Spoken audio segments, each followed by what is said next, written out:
49페이지 보시고요. 지금 이제 또 대표적으로 우리가 집행증서라 해가지고 법률적인 용어는 집행증서고요. 실제 이제 공정증서가 있습니다. 그래서 이건 우리가 이제 상식적으로도 많이 들었던 것일 텐데요. 보통 이제 채권자가 채무자한테 돈을 빌려주고 또 만약에 돈을 안 줬을 때 대비해서 소송을 해서 돈을 받는 것은 좀 시간이 걸리기 때문에 통상적으로 이제 공증사무실 가서 그 돈을 빌려준 다음에 여기 있는 그 공증을 받는다 그러죠. 받아서 나중에 돈을 안 줄 때 대비해서 이거 가져와서 바로 이제 집행할 수 있게끔 별도의 소송하지 않고 그런 서류가 볼 수 있습니다. 여기서는 특히 이제 요즘 최근에는 이 공정증서 가지고 건물이나 토지 등 그 명도나 인도를 할 수 있다는 이제 그런 점에서 최근에 이제 자주 나올 거라고 보여지고 있습니다. 자, 49페이지 보시죠. 그 개념적인 거 보시면 이제 공증인, 법무법인, 혹시 유한회사든지 법무조합이든지 거기서 작성한 공정증서 중에서 거기에 그 금전이나 금전 대체물 유가증권에 대해서 일정한 수량의 의료 고치고 급여를 목적으로 작성한 것이고 따라서 나중에 채무자가 강제 집행을 승낙한다는 그런 문구가 들어있는 증서를 말합니다. 그래서 조문 근거는 이제 집행법 56조 4호에 근거하고 있고요. 또 공증입법 15조에 있습니다. 따라서 이제 보통은 이제 금전 대체물 유가증권인데요. 최근에 이제 거기 3번에 보듯이 건물이나 토지 등 부동산 또 나가서 대통령령이 정하는 동사나 인도 반환을 목적으로 할 때도 이런 경우에도 집행할 수 있게끔 바뀌었습니다. 그래서 이게 이제 새로 공증입법이 들어왔다는 것이죠. 56조의 3입니다. 자, 그럼 이제 그게 뭐냐면 이제 화살표 보시면요. 이렇게 임대차 건물이라든지 그런 건물의 인도나 반환을 할 때 임대인이 임대이든 또 전차이든 간에 그 임대차 관계를 원인해서 건물의 인도를 이제 받아야 되지 않겠습니까? 이제 기간이 끝나면 그래서 그 임차 건물의 인도나 반환 받기 전에 6개월 내 작성한다.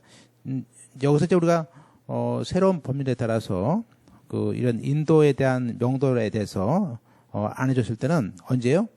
적어도 6개월 전에 작성됐을 때 집행할 수 있게끔 해놨습니다. 이것이 이제 56조의 3인데요. 한번 보실 거예요. 이제 이런 얘기예요. 그런데 이제 여기 A라는 사람이 이제 소유자고요. 물론 이제 이 사람이 임대인이겠죠. 그리고 이제 B가 이제 임차인으로서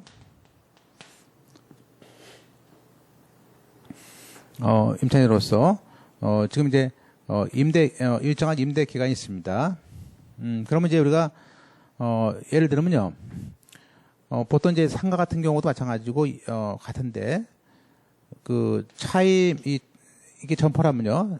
점포의 경우에 차임을 이익이 2번 이상 안 냈을 때는 계약의 해지 사유가 되죠. 그죠? 그래서 만약에 여기서 임차인 B가 차임을 한 5회 안 냈어요.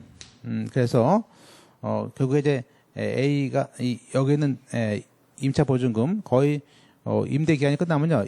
임대 기간이 끝나면 거의 임대 보증금이 이게 5천만 원인데, 그죠? 거의 5천만 원인데, 예를 들면 이제 월세가 차임이 500만 원이다. 보세요. 이게 차임이다. 그러면 적어도 한 10번 정도를 안 내면요. 이 보증금을 다 까먹게 되죠. 그래서 우리가 임대 기간이 몇 번 남았다 이거예요. 남았지만 임대인은 지금 5회 정도를 안 냈기 때문에 거의 임대 보증금을 거의 한 50% 정도 까먹은 상황입니다. 그럴 때 이제 임대인은 일단 바로 그 명도 소송을 진행할 수도 있죠. 그죠? 그렇지만 그렇게 할 수 있지만 요 지금 B를 상대로 해 가지고 이 B에 대해서 지금처럼 그 공정 증서를 만드는 거예요. 만들어서 만약에 소송을 할 것이냐 아니면 네가 나랑 같이 공증 받아가지고 그죠? 어차피 이건 질권이니까 B가 그래서 적어도 요 임대 기간이 끝나는 날 나갈 거다라는 그런 약정을 하고 그때 안 나가면은 어떡합니까? 안 나가면 바로 집행문을 받아서 집행하는 거에 대해서 승낙을 한다는 그런 의미의 공증을 받아 놓습니다. 그러면 이제 이게 앞으로 5개월쯤 돼서 안 나갔어요. 안 나가면 바로 A라는 사람은 그 공정증서 가져가서 집행을 받아서요. 별도의 그 명도 소송 할 필요도 없죠. 어차피 소송은 A도 할 필요도 없고 B도 할 필요도 없죠. 그래서 이것을 이제 이용할 수 있다 이렇게 할 수 있겠죠. 그래서 지금은 이렇게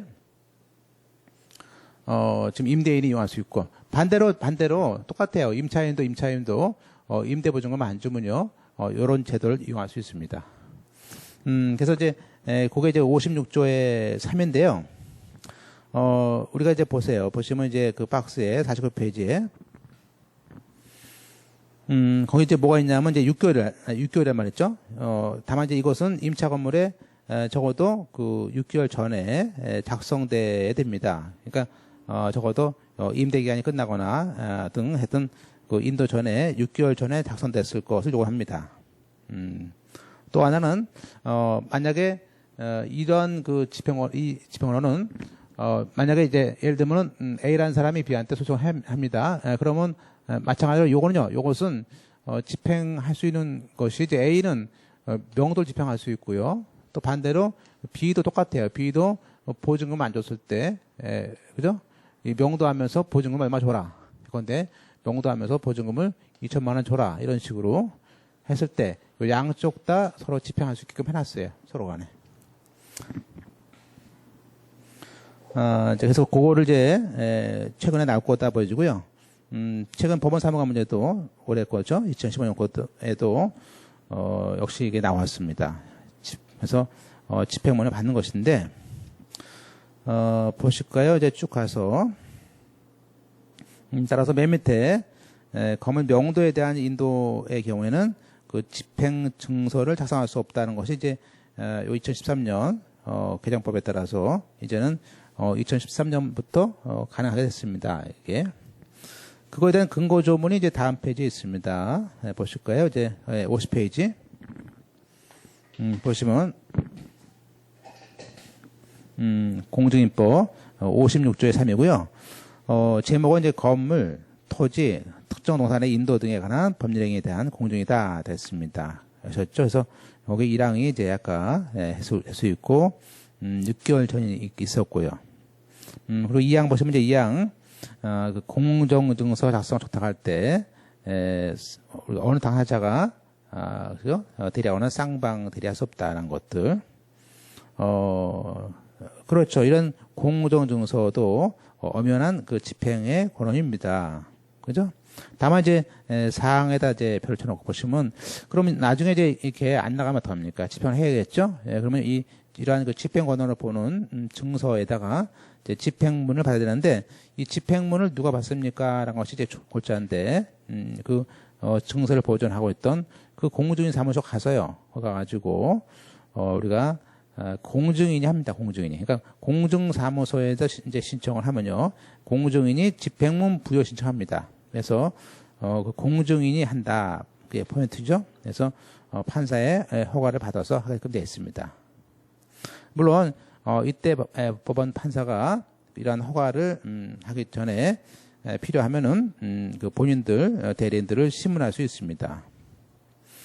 또 나가서 이제 우리가 57조에 그 당시에 들어온 게 뭐가 있었냐면요. 또 그 선서 공증이라 해가지고 공증인이 그 사서 증서에 인증을 부여했을 때 그 공증인 앞에서 그 사서 증서에 적힌 내용에 진실하다라는 것을 선서를 하고 서명 날인해서 확인을 받을 수 있는 제도가 또 들어왔었죠.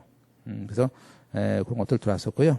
다만 이제 이러한 선서 인증은 대리인이 할 수 없죠. 왜냐하면 선서는 본인이 해야 되니까. 따라서 4번에 이런 선서에 대해서 나중에 거짓말을 했을 때는 이제 과태료까지 내게 되고요. 그래서 우리가 이 증서의 내용이 진실하다, 이 문서가 진실하다라는 것을 선서로서 할 수 있는 제도가 또 들어왔습니다. 그래서 그다음에 이제 거기에 그래서 최근에는 앞으로도 계속해서 요 공무증인법 56조 3이 나올 거라 보여집니다. 그 다음에 이제, 쭉 가서 판례를 한번 보실 거예요. 그 중간, 오른쪽에 판례 보시면, 보통 이제 이게 대리권이 없이, 한 그 공동증서에 대해서, 그러면 대리권이 없이 했다. 그랬을 때 나중에 이제 본인이 추인할 수 있는데, 그 추인을 어떻게 합니까에 대해서는 추인도, 공정증서를 받는 방식으로 하면 됩니다. 그죠? 그래서 우리가, 됐죠? 그래서 무권대리인 추인처럼 공증으로 하면 됩니다. 그죠? 다만 이제 이 공정증서에 대해서는 소송으로 소송행위로 보기 때문에 이 선락을 할 때 이 양의 그 표현 대리는 적용되지 않습니다. 그래서 일종의 소송이라 보는 것이죠. 그리고 사망에 채무 초과하는 액수의 약속원 공정증서도 유효하다 보습니다. 그런데 실제는 채무가 1억인데 2억으로 했다. 공정증서를. 그렇더라도 그러한 전문령에 대한 전문령은 유효하고요. 나중에 이제 청구유서로서 다투면 되겠죠. 그다음에 이제 우리가 다번이 이제 올해 나왔던 문제죠. 이거 집행부요. 그래서 건물, 토지, 동산 이동에 대해서 그 집행문 부여를 어떻게 받느냐. 이제 그런 절차가 이제 여기 집행법 규칙 22조에 들어왔습니다. 그죠? 그래서 보시면 일단 공증인은 우리가 공증인법상 집행번호로 보는 증서에 대해서 집행문을 내어주기 위해서 누가 합니까? 일단 공증인이 주어예요. 그래서 공증인이 이런 집행문 부여 신청을 해야 됩니다. 그래서 신청할 때 그죠? 집행문 부여 허가 청구서하고 그 한 통 더 두 통을 냅니다. 그래서 집행문 부여 허가 청구서를 낸다라는 것을 알 수 있습니다. 그 관할은 그 공증사무소가 있는 그 법원의 민사집행 담당과에 내는 것이죠. 그때 공증인은 집행문 부여 허가 청구서에 다음 같은 서류, 즉 다음 페이지에 집행문 부여 신청서, 그다음에 앞서 인도했던 그 집행증서, 그 공정증서 정본을 내겠죠. 그리고 됐습니까? 그래서 그것들을 보시고요. 그다음에 넘어가서 이제 라본에 그러면 집행 이런 이제 공정 대신에 이런 공정 증서는 사실은요 이것이 이제 돈을 빌리는 사업자였을 때는 뭐 돈이 아쉬우니까 그죠? 그런 내용을 이제 불구하고 뭐 아쉬우니까 채권자에 이제 응해서 이런 서류 이제 써줘야 되는데 특히 이제 우리가 어떤 무권 대리인 그죠? 어떤 무권 대리인에 의해서 특히 이런 경우가 생길 수 있습니다. 그래서 예컨대 뭐 자기 배우자라든지 그런 사람들 도장을 가지고 가서 이렇게 공증 받는 경우가 생길 수 있다 이거죠. 그럴 때 그 무권 대리인에 했을 때 그것이 이제 그걸 알게 된 상대 배우자가 그 돈에 대해서 다툴 수가 있죠. 뭐 예컨대 그 금액이 많다 적다 아니면 또는 나는 그런 위임을 한 적 없다라든지 그런 경우가 있다는 거예요. 그래서 이제 일단은 52페이지에 맨 밑에 2번 보면요. 이런 집행증서의 요건이 흠결됐을 때는 일단은 우리가 무권 대리로 보게 되는 것인데 즉 집행 수락의 약관은 있지만 그것이 무권 대리인이라든지 그렇게 했을 때는 추인할 수 있지만 추인이 없다면 그것은 무효가 아니냐. 그러면 다만 이제 그 무효를 어떻게 주장합니까라는 방법에 대해서는요. 우리 판례는 일단은 집행문 단계에서 집행문 부여에 대한 이 신청할 수 있고요. 또 아예 차제에 청구유서라는 그 두 가지 중에 하나를 다 할 수 있습니다. 그러니까 우리가 우리가 집행문 부여에 대해서는 뭐 할 수 있다고요? 집행문 부여에 대한 이의신청과 그 청구 이소란 것을 통해서 그 금액을 아예 부인할 수도 있죠. 자, 보실까요? 그래서, 우리가 오른쪽에 이제 그 얘기입니다. 두 가지 패턴. 53페이지에. 이런 집행증서 요건의 흠결은, 집행력이 없고 무효가 됩니다. 그럼 만약에 이런 요건 흠결에 대해서, 그걸 모르고, 집행문을 줬을 때는, 당연히, 그 집행문 부여한 것에 대해서, 부여를 하면 안 되는 것이기 때문에, 이의 신청을 통해서, 다툴 수가 있고요. 따라서 우리가 또 그때 판례도 이항에 이런 집행증서의 명의를 모용을 당한 채무자 쪽에서는 집행문 부여에 대한 이의 신청을 해서 집행을 취소해 주세요. 그 집행문 부여를 취소해 주세요라고 할 수 있고요. 다만 이제 법원에서 이때 그 채무자를 이제 신문하거나 그럴 수 있는데 우리가 신청인에게 꼭 우리가 추가 소명의 기회를 주어야 하는 것은 아니다 해서 반드시 신문을 뭐 하는 것은 아니다 할 수 있어요. 또 이제 청구에서 우리가 이렇게 이제 이러한 그 집행증서, 이런 공무정증서는 우리가 법원의 판결을 받은 바가 없기 때문에 기판력이 없게 됩니다. 따라서 이러한 청구에 대해서 만약에 그 금액이 예컨대 뭐 100만 원을 빌려주고 1000만 원짜리 쳤다라든지 아예 또 100만 원을 빌렸지만 갚았다든지 이런 경우에 당초부터 채권이 없거나 무효인 경우가 생겨요. 그럴 때는 아예 소장을 무슨 어떤 그 청구 상대방의 청구에 대해서 없다는 주장을 하는 것을 우리가 청구에 관한 이소입니다. 그래서 뒤에 배우지만 이렇게 할 수 있습니다. 물론 반대로 채권자가 A가 B한테 공증을 했는데 자꾸 이제 B가 시간을 끌거나 또 어떤 경우는 이제 공증을 받아도 보통 이제 어음 같은 경우 소멸시효가 또 짧습니다. 3년이니까.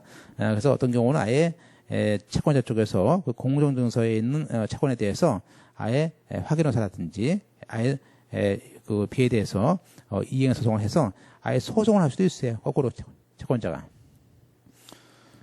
물론 3번에 이런 무효인 공정증서에 의해서 우리가 청구서 할 수 있지만 만약에 그런 그 집행을 통해서 그 채무자의 재산이 집행을 당했습니다. 그래서 전부 다 팔았어요. 팔아가지고 전부 다 배당까지 끝났습니다. 이렇게 따라서 이렇게 강제 집행이 전체로서 끝났을 때는 더 이상 청구서를 통해서 불허가를 구할 수 없겠죠. 또 이제 최근 판례 보실까요? 밑에 2014년부터 판례인데요. 우리가 이제 그러면 만약에 그 집행 증서에 대한 그 채권이 없는데 이제 압류가 들어올까봐 청구 이소를 할 수 있는데 만약에 우리가 그 청구 이소를 하지 않고 그 작성된 채무가 없으니까 우리가 채무가 없다는 소송을 우리가 부존재란 말 쓰는데 그 우리는 부존재 확인의소를 하면 안 됩니까? 라는 것이에요. 따라서 우리 판례는 물론 이제 우리가 그 목적이 오로지 집행력의 배제를 구하는 것이 아닌 이상 우리가 집행력을 배제를 구하는 것은 이제 청구이소인데요. 우리가 청구이소가 할 수 있다는 것만 가지고 채무 부존재 확인의소를 할 수 있느냐 대해서는 우리 판례는 채무 부존재에 대해서 확인의소를 하는 것도 부적법한 것은 아니다. 그래서 우리 판례는요. 채무 부존재 확인의소를 할 수 있는 것처럼 해놨어요. 그래서 요게 그 판례를 이제 주의해 보셔야 됩니다. 그다음에 이제 우리가 이렇게 이제 집행권은 판결이라든지 공정증서라든지 뭐 직무명령이라든지 그런 것들 배웠는데요. 이런 것들을 이제 받아가지고 이제 결국에는 뭐죠? 그 채권의 내용의 범위를 정하기 위해서 우리는 뭡니까? 집행문이라는 절차를 갖다가 신청을 하는 절차를 배웁니다. 따라서 이제 여기서 집행문이다라는 것은 우리가 하나의 이제 문이라는 것은 이제 하나의 문장이라는 것이죠. 그래서 따라서 지금 그 앞서 봤던 그 집행 권한에 대해서 거기에 있는 집행력이 있는 것이고 또 집행 권한에 있는 AB다 그러면 그 AB 당사자가 맞다라는 그런 증명을 하기 위해서 법원 사무관 등에게 공증을 해달라라는 것이죠. 따라서 이것은 이런 집행문은 집행권은 항상 판결문 뒤에 맨 끝에 그 판결문 맨 끝에다가 부기로 누구누구를 위해서 집행문을 준다라고 해가지고 이런 공증문헌을 기재합니다. 이렇게 집행문이 붙어 있는 집행권을 우리가 집행력 있는 정보이라고 합니다. 그죠? 그래서 집행정보이다 또는 집행문이 집행력 있는 정보라고 해요. 그죠? 그래서 여기서 우리가 집행력이 있는 이렇게 집행력이 있는 정보이다 그런 얘기죠. 표현. 이것은 집행문이 붙었다라는 그런 의미로 보는 거예요.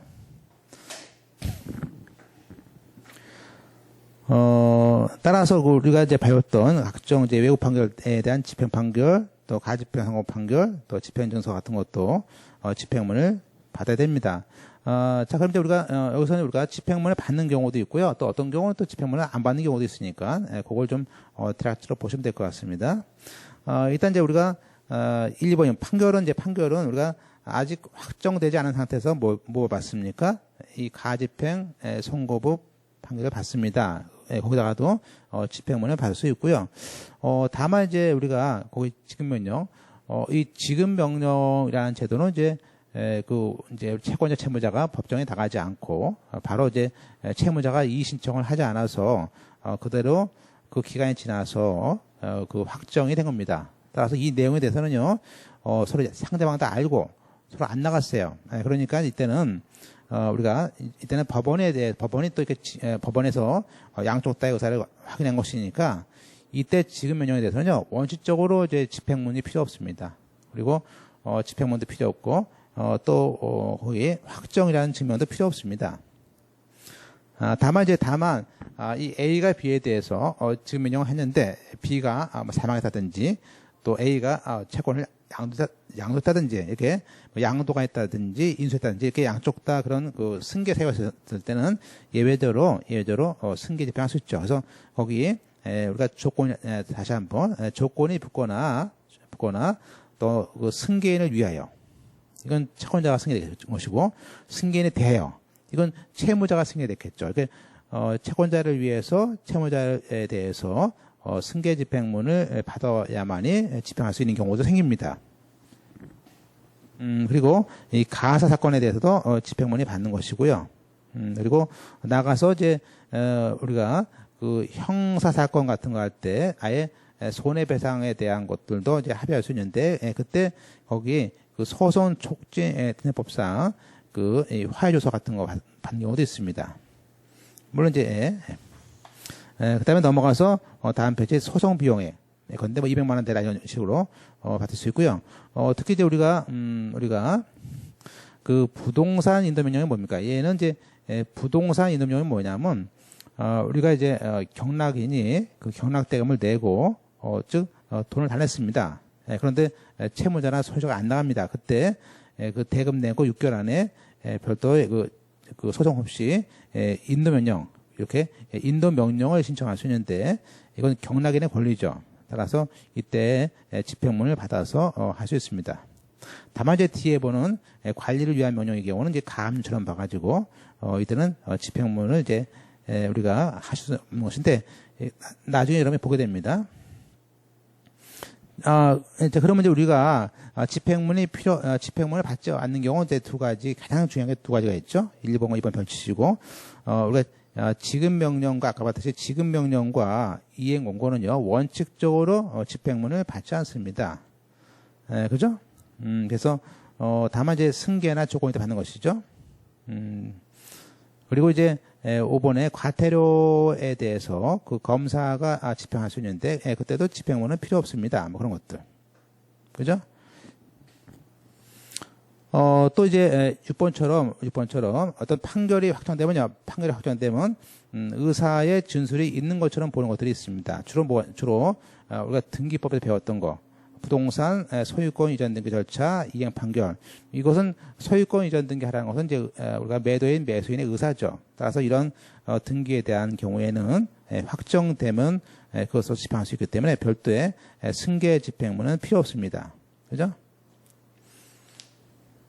따라서 이러한 경우에는 등기 같은 경우에는 집행문 송달림에 다 필요 없고요. 그죠? 그 다음에 이제 한때 나왔었던 것이 있었는데 8번에 토지보상법상에서 이제 우리가 이의신청을 했을 때 재결인데 과거에는 이 재결에 대해서 우리가 있었는데 너무 중요한 얘기인데 보세요. 제 8번은 이게 토지보상법상 신청에 대한 재결, 이 재결에 대해서는 그걸로 조문에 집행력이 있는 판결 정본과 똑같은 것이 있다. 자, 다시 한번 집행력이 있는 판결 정본과 도나 효력이 있다. 그게요. 집행문을 받은 판결 정본과 도나 효력이 있다라는 표현과 같습니다. 자, 이제 그러면 이제 우리가 이렇게 집행문이 있는 거 없는 거를 이제 탭을 이제 시험에 낼 수 있을 것 같고요. 그 이제 문제집을 통해서 여러분 잘 확인하셔야 됩니다. 여러분 이제 항상 우리가 지금 이제 기본 이론을 공부하고 있습니다. 그래서 이 기간을 이게 이제 임박해서 보는 경우도 있고 또 다른 여러 강의를 또 들어가지고 해결이 안 돼서 이 강의 들으신 분도 계시고 그런데 일단은 이 강의를 너무 마음을 급하게 먹지 마시고 차근차근 보시면서요 정리를 하셔야 되고요. 또 그 다음에 이것을 항상 문제집을 통해서 또 정리하셔야 되는 것들이 필요합니다. 자, 그러면 집행문은 도대체 어디 가서 받습니까? 주로 이제 이것은 뭐냐면 이제 원래 소송 법원이 그 1심도 있고 또 2심도 이렇게 이게 그런데 A와 B 간에 뭐죠? 현재 1심에 소송하는 경우도 있고요. 또 2심에 하는 경우도 있고 이렇게 그렇게 소송이 자꾸 바뀐단 말이에요. 그죠? 했을 때 과연 어디다 냅니까? 근데 일단은 우리가 1항에 이제 집행 권한은 일단 소송이 있다는 걸 전제로 하는 것이기 때문에 통상은 이제 현재 A, B 간의 그 1심 재판법원 거기다가 냅니다. 그런데 만약에 이것이 지금 A, B 간의 소송이 B가 항소해가지고 A가 좀 이겼습니다. 그래서 A가 집행문을 주려고 그러는데 그 사이에 그 이제 2심으로 상소했어요. 그런데 이때 상소심으로 바로 넘어갔을 때 그걸 다른 말로 하면 소송 기록이 상급심에 있을 때는 그때는 상급심 법원에 가서 냅니다. 그래서 1심 또는 상급심 그죠? 그리고 만약에 그 소송이 안 돼 있는 각종 조정조서 또 뭐 우리가 재도전 화해조서라든지 그런 경우에는요 그 기록이 있는 곳에 가서 받아오시면 되고요.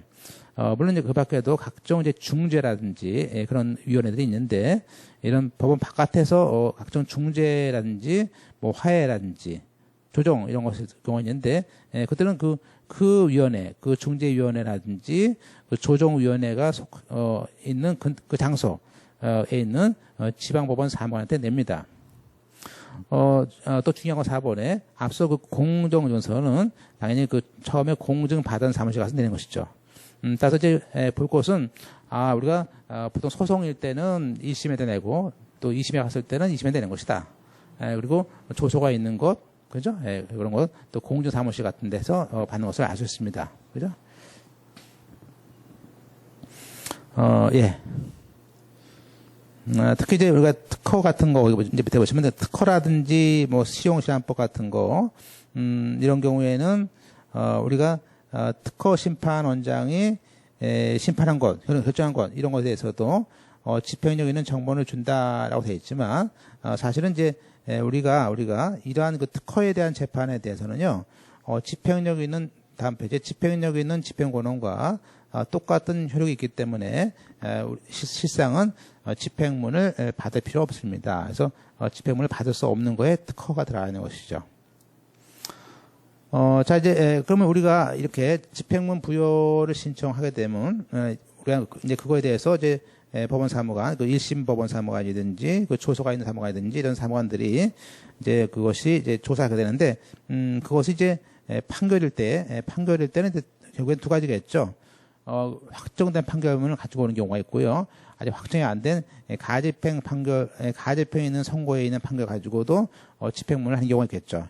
그럼 이렇게 그럼 만약에 확정된 판결의 경우에는요, 특히 우리가 등기 절차를 이행하는 판결 같은 것들은 의사진술이고 이런 것은 그 확정만 되면 되기 때문에 별도의 집행문은 사실 필요 없습니다. 따라서 승소한 채권자는 그 판결 정본 받았던 거 그거 하고요. 그 확정 증명서만 가지고 가면 됩니다. 그죠? 다만 이제 조건이 있을 때만 이제 조건 성취가 필요한 것이고요. 그것은 이제 우리가 이런 등기 절차 외에 확정 금전에 같은 경우는 미확정 판결문 가지고도 되지 않습니까? 따라서 가집행 선고만 붙어도 집행을 할 수 있습니다. 다만 이제 가끔 나오는 게 뭐냐면 우리가 이제 특이한 얘기긴 하지만 담보를 조건으로 우리가 채권자에게 담보를 조건으로 주는 경우가 있습니다. 그랬을 때 그때는 채권자가 이 담보를 제공해야만 또 집행할 수 있겠죠. 통상 이제 다번처럼 어떤 조건을 줬을 땐 조건 성취하는 것이고요. 실제 문제는 뭐냐면 어떤 조건을 줬을 때, 그런데 우리가 어떤 조건이 성취해야만이 집행할 수 있다 이렇게 줬을 때는 그 당연히 조건을 성취했다는 것을 집행문 부여할 때 이제 신청을 하겠죠. 그래서 우리가 밑에 그걸 우리는 조건 성취 집행문이다 이런 말을 해요. 그리고 다음 페이지에 승계 집행문이다라는 말을 합니다. 자, 그럼 이제 우리가 그러면 우리가 통상의 집행문에는 우리가 이제 그런 말을 쓰지 않지만 이 조건 그 판결문이나 그런 것에 공정정서의 어떤 조건 그죠? 여기 있는 집행 권원에 이게 내용이 좀 깨끗하면 되는데 바로 집행받을 수 있는데 여기에 있는 것이 여기에 어떤 조건이 있다. 그러면 이 조건이라는 것은 그죠? 이 조건이 A라는 사람이 B한테 집행을 하기 위해서 이런 조건을 성취해야만이 집행할 수 있다 그러면요. 당연히 이러한 조건이 성취한 거에 대해서 A라는 사람이 집행문 받을 때 그죠? 증명을 해야 되는 문제가 생기겠죠. 따라서 이제 이것은 우리가 이때는 이제 보통 집행문 같은 경우는 그 법원 사무관을 통해서 그 1심이 2심이든 법원 사무관 등에게 내는데요. 법원 사무관이 주는 것인데 자, 이런 경우에는 이게 조건이라든지 뭐 승계 집행문 이런 경우 또 수통 부여가 있어요. 여러 통. 그죠? 채권자가 근데 판결문을 가지고 채무자 A가 채무자의 집에 대해서 뭐 집, 공장, 기계, 그죠? 자동차 이렇게 여러 군데다가 집행하고 싶어요. 그러면 이렇게 집행문을 뭐 5통, 10통 이렇게 여러 통 달라고 하는 경우도 있고요. 그죠? 또 한 번 집행했다가 또 달릴 수도 있어요. 제도 부여 다시 달릴 수도 있습니다. 그래서 그 수통 부여, 제도 부여. 또 나가서 이제 그러면 이제 중요한 건 뭐냐면 지금 이제 우리가 조건과 승계를 배우는 거예요. 그럼 우리가 이 어떤 조건이 있었을 때, 그죠? 그런데 어제 얘기했듯이 우리가 상대 배우자에게 이혼하는 마당에 내가 1억, A가 1억을 주고 1억을 주고 등기해가라. 그러면 1억이라는 돈을 B한테 제공하고 B가 그 1억을 받았다는 조건, 1억을 받았다는 조건의 성취를 해서 이 사람이 뭐죠? 이 사람이 그런 영수증 같은 거 받아가지고 와서 그걸 집행문 부여 기간에 내서 그 집행문을 받을 수 있겠죠. 그죠? 자, 보시겠습니다. 자, 그러면 우리가 55페이지에 조건 성취 집행문입니다. 그래서 이제 일단 보실 거예요. 30조 2항의 조문인데, 우리가 판결에 따라서 집행을 하는데 어떤 조건이 붙어 있습니다. 그러면 이런 조건은요, 항상 채권자가 증명을 해야 되는 거예요.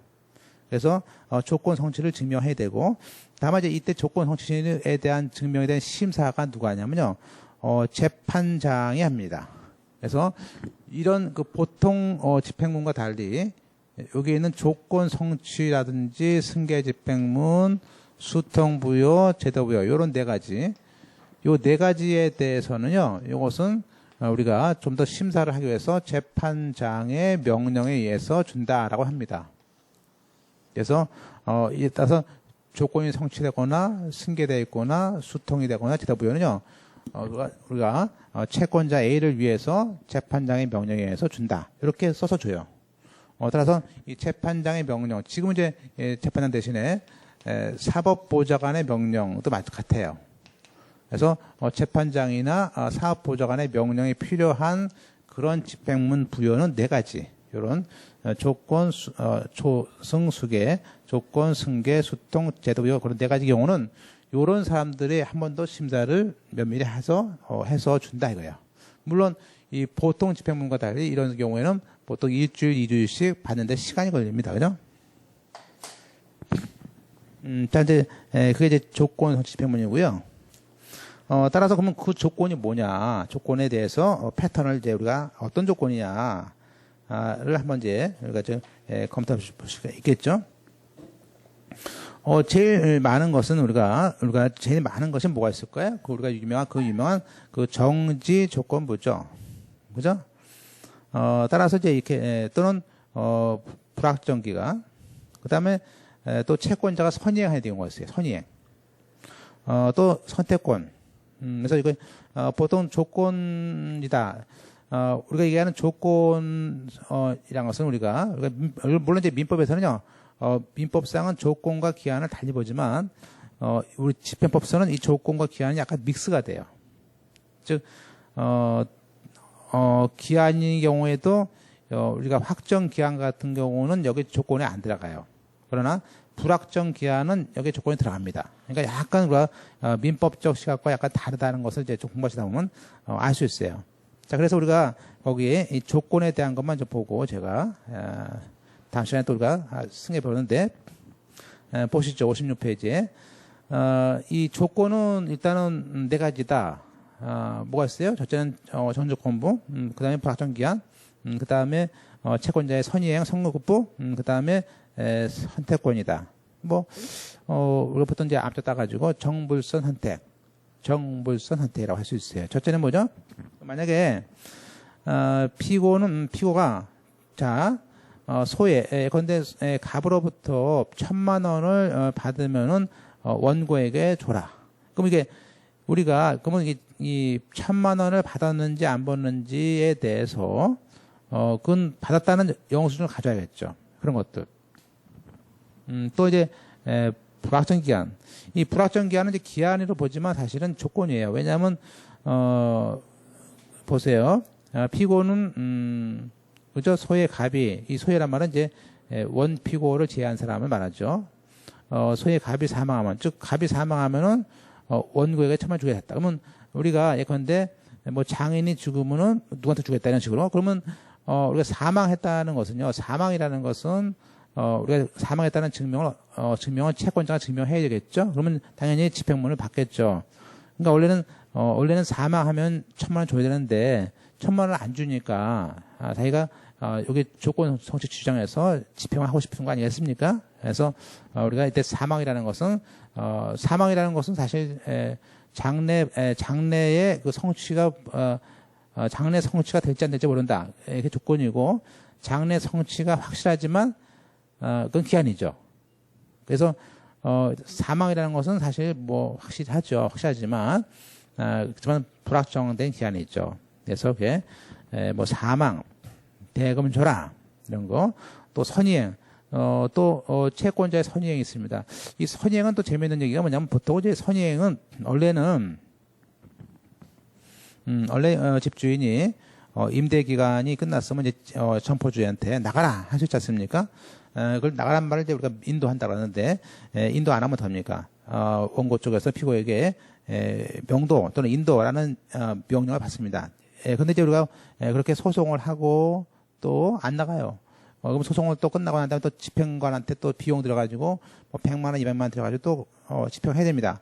그러면 이제, 우리가 만약에, 그때, 그 집행하고 비용 들기 귀찮으니까 원고 쪽에서도 아예, 이삿짐 비용을 내가 주겠다. 나가라. 이렇게 할 수 있어요. 거꾸로, 그죠? 그러면, 보세요. 거기. 그러면, 피고는, 우리가 임차인은, 원고로부터 이삿짐 비용하고 중개비, 그걸 100만 원을 받고 나갈 수 있다. 했어요.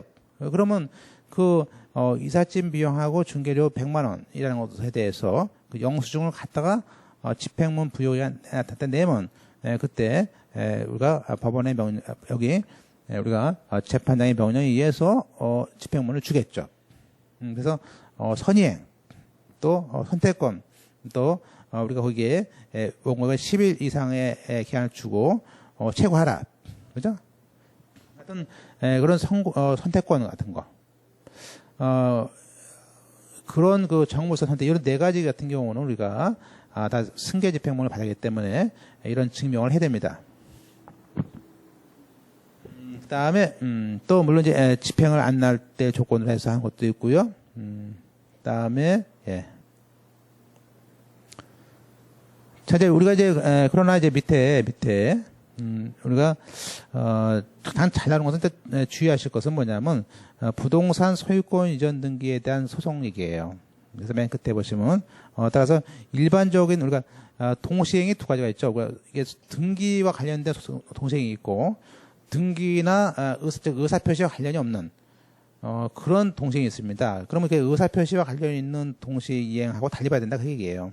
그래서 무슨 얘기냐면 일반적으로 동시이행이다 그러면요. 예컨대 내가 뭐 100만 원을 주면 집행할 수 있다 그러면요. 보통 집행을 할 때는 필요 없고요. 내가 집행을 할 때 100만 원 주면 돼. 그렇죠? 그런데 보세요.